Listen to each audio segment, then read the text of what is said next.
අවස්ථා ගොඩක් තියෙනවා. මම ඒක පෙන්නන්න වීඩියෝ එක ඇතුළේ. Hi everyone. මෙතන මම අපේ ගෙදර තිබ්බ රිජු ෆෝන් එකක් අරගෙන ඒක මට ඕන සයිස් එකට කපා ගත්තා.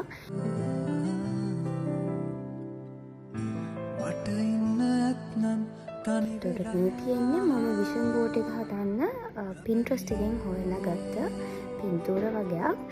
ඒකට මේ ටික මම කපලා ලස්සනට කපලා අරගෙන තමයි මෙන්න මේ විදිහට තියාගත්තේ.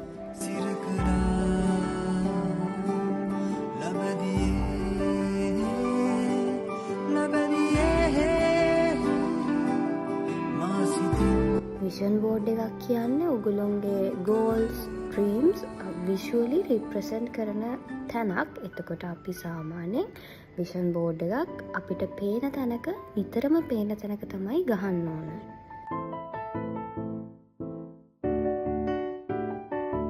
විෂන් බෝඩ් එකට පාවිච්චි කරන්නේ images, words, quotes අන්න ඒ වගේ දේවල්.